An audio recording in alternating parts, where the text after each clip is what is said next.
kita masih selalu mempunyai minat, masih berkeinginan, masih punya cita-cita, dia kepengenan, pengen sugih, pengen mobil, pengen motor, pengen kapas, segala macam kepengenan, dipuja-puja. Ya karena apa? Karena kita masih belum menembus, belum melihat secara transandental terhadap alam semesta ini. Dan bahkan kadang-kadang semakin gelap hati orang, akhirnya sesuatu yang sebetulnya tidak berharga pun bisa dipertaruhkan dengan nyawanya. Hanya rebutan seorang cewek yang apaslah artinya, dan cewek juga bukan cewek bener, bukan apa, sampai melakukan pembunuhan, dendam yang diberikan seorang perempuan yang gak ada nilainya. Bukan perempuan mulia, bukan apa, memang perempuan lejek. Ketika kita tergila-gila pada seorang perempuan, kita melupakan segala-galanya sampai siap berpisah dengan orang tua. Ayo, lebih baik aku berpisah dengan keluarga. Kabur. Apakah itu laki-laki, apakah itu perempuan, sama. Anak perempuan juga kabur sama pacarnya. Ibu dan bapaknya begitu sayang sejak kecilnya, bokin, bedongin, nyusoni, ngopein, tukang gede kan, nggak ada urusan. Ya kenapa? Karena nafsunya masih berperan. Maka ketika peran utamanya itu nafsu yang menentukan, ya semuanya akan kebinasaan ujung-ujungnya. Pulang ke nafsu kok jadi manja dong. Jangan dimanja, jangan selalu kita ingin memuaskan nafsu kita. Jangan selalu apa yang kata nafsu kita turutin aja. Kenapa? Nggak ada penghujungnya, nggak ada akhirnya, nggak ada pangkalnya. Terus sampai kepada membinasakan diri kita sendiri. Ya saya kira masih dalam kewajaran melihat ketika orang itu bercita-cita kepengen punya motor, pengen bisa ngaji setiap malam Senin, wajar, saya doakan. Tapi ketika dia pengen punya kereta api, ya ntar dulu, ngapain punya kereta api? Nah itulah jadi, sehingga persoalannya ketika nafsu itu kita lepas, kita manjakan, semua keinginannya kita turuti, sungguh sangat melelahkan. Lelah hati, lelah pikiran. Dan ketika mendapat kepuasan, dia meminta lebih. Yang jelas mah, kita ini sebenarnya ini sinar yang ada pada diri kita ini seperti apa sih? Lihat aja pada realitanya. Ketika engkau masih suka melakukan dosa-dosa, berarti sinarnya masih kelip-kelip. Tapi kalau hanya terkadang-kadang saja kesandung, ya itu masih seperti sinar bulan lah, mendingan. Tapi kekecos mah masih kan, soalnya nggak kelihatan sih. Kalau tonggak jati mah ya kelihatan gitu. Tapi kalau paku kan nggak kelihatan di mata.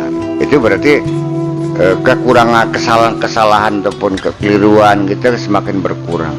Tetapi kalau seandainya kita sudah sampai menempuh perjalanan yang jauh, nggak kesandung, nggak kekecos, nggak ketabrak, kenapa? Jalannya semuanya kelihatan terang benderang, ya kan begitu.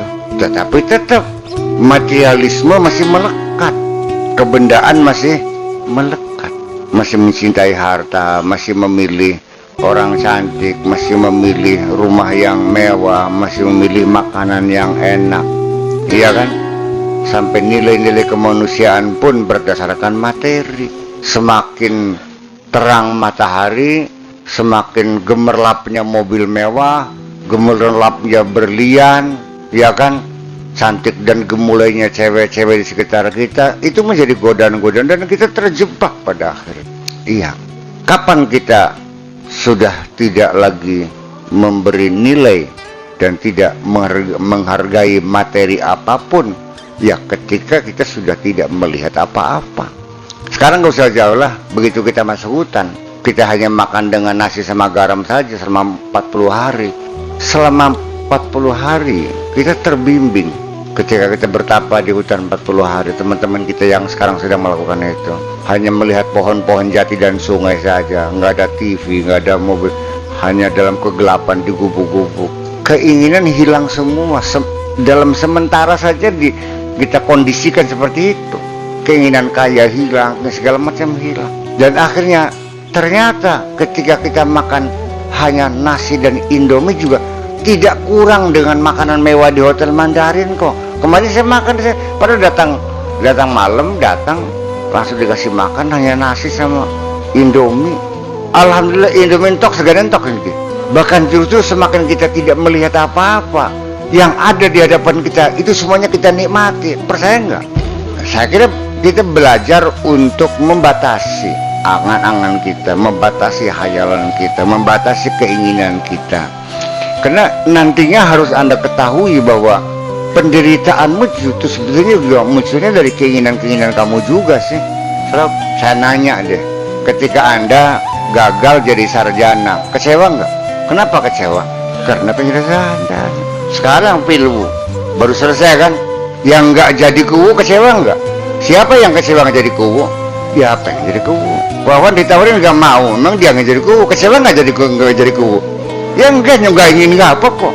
Ya artinya kan bahwa sesungguhnya kekecewaan kita itu ya jelas pasti kita kecewa karena yang kita inginkan tidak terjadi. Jadi ujung-ujungnya adalah kesimpulannya betapa bahagianya orang yang tidak punya keinginan. Ya justru karena itu. Jadi kalau orang tidak punya keinginan, kapan dia akan kecewanya? Anda ingin kaya? Tidak. Nah ketika Anda miskin, Anda tidak kecewa. Betapa bahagianya orang yang tidak punya keinginan. Di sekeliling kita, sepanjang jalan Pantura, banyak orang-orang yang tidak punya keinginan. Pakai baju pun nggak ingin kok. Begitu bebasnya, tanpa sehelai benang pun, dengan tenang dia melangkah dengan langkah yang tegap. Ya boleh jadi itu lebih bahagia dari kamu-kamu kok, karena dia sudah tidak kecewa. Iya kan? Apa yang membedakan mereka dengan kamu-kamu?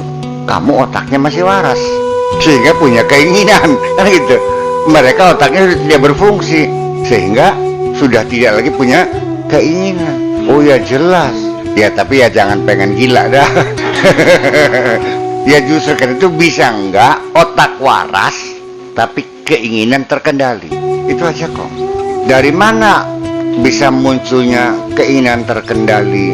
Saya kira kuncinya adalah ketika kita serahkan segala urusan kepada Allah dan kita hanya siap melaksanakan apa yang diinginkan oleh Allah. Masuk akal nggak? Apa Anda punya keinginan? Ya terserah Allah aja bagaimana inginnya. Kalau inginnya Allah engkau jadi miskin, ya silakan aja, saya siap melaksanakan kok, nggak ada urusan. Ini kan satu persoalan. Jadi artinya saya nanya jujur, Anda ingin bahagia nggak sih? Bener. Lepaskan segala keinginanmu, ikutilah keinginan Allah saja. Sami'na wa ta'ana, siap melaksanakan segala keinginan Allah apa saja. Ghufranaka, yang penting selalu minta ampun kepada Allah. Padahal mah ketika engkau serahkan semuanya kepada Allah, siap melaksanakan, tidak mungkin Allah memutuskan Anda sengsara kok. Dan Anda akan diangkat sebagai kekasihnya. Ketika engkau sudah menjadi kekasihnya, lalu apa? Selesai. Akhirnya apapun yang kau inginkan, itulah yang diinginkan Allah. Dan ketika itulah engkau akan bisa mengatakan kun fayakun. Apa bisa menuliskan? Ya bisa. Yang dia sudah tidak punya keinginan, maka kun dia adalah kunnya Allah juga. Iya kan? Karena apa yang kau ucapkan adalah ucapanku, dan apa yang kau inginkan adalah keinginanku. Karena engkau sudah tiada, yang ada hanya aku, maka semua keinginanmu adalah keinginanku. Kalau kamunya masih ada, ya silakan aja kalau masih ada. Apa adanya, keinginannya masih ada. Kalau badan tetap ada gitu. Berak masih berak, makan masih makan. Iya, kawinnya masih kawin seperti biasa. Pada ujung-ujungnya mah prakteknya di dalam kehidupan sehari-hari ya seperti orang biasa. Persoalannya punya keinginan dan tidak punya keinginan adalah di dalam hatimu. Apakah dikiranya orang yang sudah tidak punya keinginan lalu miskin? Siapa bilang? Ketika orang sudah tidak punya keinginan, dia memiliki segala-galanya. Keluar masuk pasar, makan di warung, naik mobil Kopayu, turun ke mobil Kopayu. Iya, datang ke majelis taklim, ikut marhaban, ikut tahlilan, ikut kegiatan, ikut nyoblos kubu, sama kok. Yang membedakan adalah hatimu yang masih banyak keinginan, dan hati dia sudah tidak punya keinginan apapun. Nah di sini kan menjadi hal yang perlu menjadi penghayatan kita bersama. Apakah ketika engkau tidak punya keinginan lalu engkau tidak berbuat apa-apa? Ya tidak, malah justru engkaulah orang yang paling banyak berbuat. Tetapi ketika berhasil Anda tidak bangga karena yang terjadi keinginan Allah. Dan ketika engkau gagal kamu pun tidak kecewa karena engkau yakin itu keinginan Allah. Dan ketika itulah ketika saya ditanya, Mang Sakur dalam hidup pernah gagal nggak? Saya jawab, nggak pernah gagal. Sebabnya yang terjadi keinginan Allah kok. Saya nggak pengen apa. Jadi kalau saya gagal ya karena Allah tidak berkehendak, selesai. Sekarang saya nanya, kalau Allah menghendaki engkau miskin dan engkaunya ingin kaya, mana yang terjadi? Jadi ada gunanya nggak keinginan kamu tuh? Ya wus, percuma Pak. Dibolak-balik ya akan buntu semua sebetulnya sih. Anda ingin kaya, kenapa nggak kaya-kaya? Ya karena yang terjadi keinginan Allah. Allah tidak menginginkan kamu kaya. Ada nggak orang yang tidak ingin kaya tapi lalu kaya? Nggak ada. Secara hukum kausalita nggak terlahir dari keluarga miskin, sekolah juga nggak tinggi, hanya kelas SD, kelas 5. Dia menjadi bos beras se-Indramayu paling besar, namanya Kaji Warjim. Malah yang kerja sama dia insinyur. Dia nggak ngayal dulunya dari kaya, tiba-tiba kaya. Kenapa? Karena itu yang terjadi adalah bukan hebatnya Haji Warjim, tapi hebatnya Allah yang berkeinginan menciptakan Haji Warjim jadi kaya. Yang bisa Anda tangkap keinginan Allah itu ketika sudah terjadi. Adapun ingin tahu keinginan Allah sebelum terjadi, bukan untuk Anda. Wallahu yakhtassu bi rahmatihi man yasha. Hanya kepada orang-orang tertentu saja Allah membocorkan rahasianya, memberitahu apa yang diinginkan Allah. Bagaimana Anda bisa dikasih dibocorin rahasia itu? Ya coba aja kenal aja dengan Allah. Ya salatmu, ibadahmu, zikirmu, ya itu formalitas seremonial agama saja. Bukan berarti tidak ada gunanya, ada gunanya dan besar manfaatnya. Tetapi selama ini kan Anda berjalan di tempat, tidak pernah meningkatkan. Beranggapan seperti sudah puas dengan tahlilan, dengan zikiran, dengan sholat tahajud.